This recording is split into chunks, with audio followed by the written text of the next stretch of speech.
ഇന്നെനിക്ക് ഭയങ്കര സന്തോഷമാട്ടോ. കാലത്ത് തന്നെ എണീറ്റു. ഇപ്പോൾ വേറെ ഒന്നും കൊണ്ടല്ല, ഇന്നലെ ഞാൻ ഛർദിയുടെ ഗുളികയും കഴിച്ചില്ല കേട്ടോ. അപ്പം വേറെ പ്രത്യേകിച്ച് അങ്ങനെ ഛർദിച്ചൊന്നുമില്ല.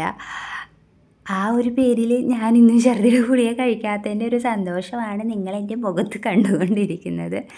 പക്ഷേ ഛർദ്ദിക്കാനുള്ളൊരു ടെൻഡൻസി വരെയെങ്കിലും ഛർദ്ദിച്ചില്ല എന്നുള്ളൂ കേട്ടോ. പിന്നെ കുറച്ച് കാലത്ത് തന്നെ എണീക്കുമ്പോൾ ഞാൻ വെള്ളം കുടിക്കുവേ. ഇതിപ്പോൾ ഞാൻ ഗുളിക എടുത്തപ്പോൾ ചുമ്മാ വെള്ളം കുടിച്ചു എന്നുള്ളൂ. അതിന് മുമ്പേ ഞാൻ കുറേ വെള്ളം കുടിക്കും. അതിനുശേഷം ഞാൻ പിന്നെ പതിവ് പോലെ കരിക്കുണ്ടെങ്കിൽ കരിക്കും വെള്ളം കുറച്ച് കരിക്കും കഴിക്കും കേട്ടോ. അത് കഴിഞ്ഞ് കഴിഞ്ഞാൽ അമ്മച്ചി പുട്ട് പീസ് കറിയാണ് ഉണ്ടാക്കിയത്. പക്ഷേ അതെനിക്ക് അത്ര ഇഷ്ടമായില്ല. വെറുതെ കഴിച്ചോ എന്ന് വെച്ച് കഴിഞ്ഞാൽ കഴിച്ചു എന്നുള്ള രീതിയിൽ ഞാൻ എന്തൊക്കെയോ വെറുതെ ഇച്ചിരി കഴിച്ചു. ഛർദിയുടെ ഗുളിക കഴിക്കാനില്ലെന്ന് വിചാരിച്ചാൽ എനിക്ക് ഷുഗറിൻ്റെയും കാൽസ്യത്തിൻ്റെ ഗുളിക കയ്യിൽ തന്നെ കഴിക്കാനുണ്ടായിരുന്നു. അത് കഴിച്ചു. അത് കഴിഞ്ഞിട്ട് പിന്നെ എനിക്ക് ഇന്നലെ ഒരു ചേച്ചി എണ്ണ ഇട്ട് തരാമോ എന്ന് ചോദിച്ച് വന്നിരുന്നു. പക്ഷേ ഞാൻ ഇന്നലെ എനിക്ക് ഒരു സുഖമില്ലാത്തത് കൊണ്ടാണ് ഇന്നലെ ഞാൻ മറ്റേ വീഡിയോ ഒന്നും ഇടാതിരുന്നത്. എനിക്ക് ഒരു ഒരു സുഖങ്ങളൊന്നും ഉണ്ടായിരുന്നില്ല. ഭയങ്കര വയറുവേദനയും പിന്നെ എളിവേദനയൊക്കെ ആയിരുന്നു. അപ്പോൾ ആ ചേച്ചിക്ക് ഞാൻ ഇന്ന് കാലത്ത് തന്നെ എണ്ണപ്പൊടി കലക്കി വെച്ചു. വൈകുന്നേരം അമ്മ ഇട്ട് കൊടുക്കാമെന്നുള്ള രീതിയിൽ എണ്ണപ്പൊടി കലക്കി വെച്ച് ഞാൻ ചെറുതായിട്ട് ഇങ്ങനെ ബ്യൂട്ടീഷ്യൻ്റെ പരിപാടി വീട്ടിലിങ്ങനെ ചെയ്ത് കൊടുക്കുന്നുണ്ട്. അപ്പോൾ ഇങ്ങനെ ഓരോരുത്തർ വരാറുണ്ട്. ഇപ്പോൾ വിശേഷമായിരിക്കും കൊണ്ട് അങ്ങനെ അധികം ആൾക്കാർ വരാറില്ലാനും ചിലപ്പോൾ വരുമ്പോൾ ഇതുപോലെ തന്നെ എനിക്ക് എന്തെങ്കിലും അസ്വസ്ഥത ഉണ്ടാവുകയാണെങ്കിൽ എനിക്ക് ചെയ്ത് കൊടുക്കാൻ പറ്റാറില്ല. അപ്പോൾ ഞാനത് കലക്കി വെച്ചു കേട്ടോ. അപ്പോൾ ആ ചേച്ചിക്ക് വൈകുന്നേരം വരുമ്പോൾ എപ്പോഴാണെന്ന് വെച്ചിട്ട് കൊടുക്കാം. കലക്കിപ്പോൾ ഞാൻ മാസ്ക് വെച്ചിട്ടാട്ടോ കലക്കിയത്. കാരണം ഇതിൻ്റെ ഒരു പൗഡർ ആയതുകൊണ്ട് നമുക്ക് മൂക്കിലേക്ക് അടിച്ച് കയറുമല്ലോ. പിന്നെ ഇതാണ്ട് ഞങ്ങളുടെ ബാക്കി അവൾ പാപ്പം കഴിക്കാൻ വന്നതാണ്. അപ്പോൾ ഞാൻ അവളൊന്ന് കളിപ്പിച്ചതാണ്. ആൾക്ക് ഇത് ഇങ്ങനെ എടുക്കുന്നത് ഭയങ്കര ഇഷ്ടമാട്ടോ. പിന്നെ പാപ്പം കഴിക്കാൻ വന്നതുകൊണ്ടാണ് അങ്ങനെ ഒരു ഇതിട്ടത്. പിന്നെ അതിന് ഞാൻ എൻ്റെ നൈറ്റ് ഒന്ന് മാറിക്കളഞ്ഞു കേട്ടോ. എന്നിട്ട് ഈ ചുരിദാർ അങ്ങ് എടുത്തിട്ടു. പിന്നെ ഞാൻ നോക്കിക്കഴിഞ്ഞപ്പോൾ ഞങ്ങളുടെ ഫ്രിഡ്ജിൻ്റെ മുകളിൽ ഞാൻ പൊടി ആദ്യമേ തുടച്ച് കളഞ്ഞതായിരുന്നു.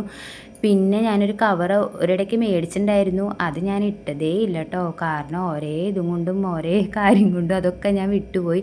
അപ്പം ഞാൻ എന്തായാലും വിചാരിച്ചു ഇന്ന് കവർ ഇട്ടേക്കാം. ഫ്രിഡ്ജൊക്കെ ഒന്ന് തുടച്ച് കളഞ്ഞിട്ട് അതിൻ്റെ കവറൊന്ന് ഇട്ടേക്കാമെന്ന് വിചാരിച്ചു. ഇതാണ് കേട്ടോ കവറ്. പക്ഷേ ഈ കവർ എൻ്റെ ഫ്രിഡ്ജിന് തികയുന്നുണ്ടായിരുന്നില്ല. എന്നാലും അത് ഞാൻ തൽക്കാലത്തേക്ക് ഇട്ടു. അവിടെ അതിൽ പൊടി അധികം പിടിക്കില്ലല്ലോ എന്നോർത്ത്, പിന്നെ ഇടയ്ക്ക് തുടയ്ക്കാമല്ലോ എന്നോർത്ത് ഞാനത് കൊള്ളുന്ന അത്രയും ഇട്ടു. കൊള്ളാത്ത ഭാഗത്തിടാനില്ലല്ലോ. അങ്ങനെ ആ പണി അവിടെ കഴിഞ്ഞു കേട്ടോ. പിന്നെ ഞാനൊരു പേരയ്ക്ക അമ്മേനെ കൊണ്ട് മുറിപ്പിച്ച് വെച്ചിട്ടുണ്ടായിരുന്നു. എന്നിട്ട് ആ പേരയ്ക്ക ഞാൻ 3 കഷ്ണം എടുത്ത് കഴിച്ച്. പിന്നെ ബാക്കിയുള്ളത് ഞാൻ എടുത്ത് ഫ്രിഡ്ജിലേക്ക് വെച്ചു. പിന്നെ കഴിക്കാമെന്നുള്ള രീതിയിൽ. പിന്നെ ഇന്ന് അമ്മച്ചി കാലത്ത് 7-ന് പോയി കേട്ടോ. 7-ന് പോയാനും കൊണ്ട് പിന്നെ ഞാൻ ഡ്രസ്സ് മാറി. ആരെങ്കിലും വന്നു കഴിഞ്ഞാൽ എനിക്ക് തോറാല പോലത്തെ ഡ്രസ്സ് നൈറ്റ് ഇട്ടുകൊണ്ട് തന്നെ ഒന്നാമത്തെ ക്ഷീണം. അതിൻ്റെ കൂടെ ഞാൻ ആകെയൊന്നും ഇല്ലാതെ ഇരിക്കേണ്ട വരും.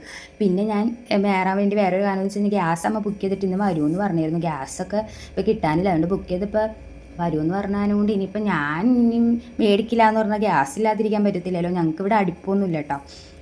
ഗ്യാസുമേയാണ് എല്ലാം വെക്കുന്നത്. പിന്നെ ഞങ്ങൾക്ക് ഉച്ചയ്ക്ക് ഇവിടുത്തെ ഒരു ചേട്ടൻ മരിച്ചതിൻ്റെ 16 ആണെന്ന് തോന്നുന്നു. അതെ 16. അപ്പോൾ അതുണ്ട് ആ ചടങ്ങിനപ്പോൾ ഞാൻ പോകുന്നുണ്ട്. പിന്നെന്താ, പിന്നെ അലക്കാനുണ്ട്. എനിക്ക് കുറച്ച് നേരം കഴിഞ്ഞിട്ട് അലക്കണം. ഞാൻ കല്ലുമ്മ കൊണ്ടുപോയി വെച്ച് അലക്കാറുള്ളത്. പിന്നെ ഇവിടെ ഉണ്ടല്ലോ അമ്മച്ചിയൊക്കെ പുറത്ത് പോയി കഴിഞ്ഞപ്പോൾ ഞാൻ എന്താ പറയുക കൂടുതൽ ഫ്രണ്ടിലിവിടെ വന്നിരിക്കുക. അതിൻ്റെ കൂട്ടത്തിൽ എനിക്ക് കൂട്ടിയിരിക്കാൻ വേണ്ടി ബാക്കി വരി കാണിച്ചു തരാവേ. ബാക്കി ഇവിടെ ജനലിക്ക് ഇങ്ങനെ കയറി ഇരുന്ന് നോക്കിക്കൊണ്ടിരിക്കും. ഞാൻ ഇവിടെ ഇങ്ങനെ ഇരിക്കുവേ ആണ് ഞങ്ങൾ. പിന്നെ ഇടയ്ക്കൊക്കെ ഞാൻ ചിലപ്പോൾ പോയി കിടക്കാം. എന്നാലും കൂടുതൽ സമയം അവരെങ്ങനെയും പുറത്ത് പോയി കഴിഞ്ഞാൽ ഞാൻ ഇവിടെ വന്നിട്ട് ഇരിക്കാറുള്ളത്. ഹലോ, ഞാനേ കുറേ യൂട്യൂബേഴ്സ് ഇങ്ങനെ ഞങ്ങളെ നിർത്തുന്നു, പോകുന്നു, നാളെ കാണാം, ബൈ ബൈ, സബ്സ്ക്രൈബ് ചെയ്യ്, ലൈക്ക് ചെയ്യണം, ഷെയർ ചെയ്യണം എന്നൊക്കെ പറയണ പോലെ എനിക്ക് പറയണമെന്നുണ്ട്. പക്ഷേ നമ്മുടെ വീഡിയോയിൽ അതിന് മാത്രം കാര്യങ്ങളൊന്നും ഇല്ലാത്തതുകൊണ്ട് ഞാൻ എൻ്റെ ജീവിതത്തിൽ നടക്കുന്ന കാര്യങ്ങളൊക്കെ നിങ്ങളുടെ അടുത്ത് പറയുന്നു. അത് അവരൊക്കെ പറയണ പോലെ നല്ല രീതിയിൽ പറയാനും എനിക്ക് അറിയത്തില്ല. അതുകൊണ്ട് ഇന്നത്തെ വീഡിയോ ഞാനിവിടെ നിർത്തുന്നു. നിങ്ങൾക്ക് തോന്നുകയാണെങ്കിൽ നിങ്ങൾ സബ്സ്ക്രൈബ് ചെയ്യ്, ലൈക്ക് ചെയ്യണമെന്ന് ഞാൻ പറയണില്ല. അതൊക്കെ നിങ്ങളുടെ ഇഷ്ടം.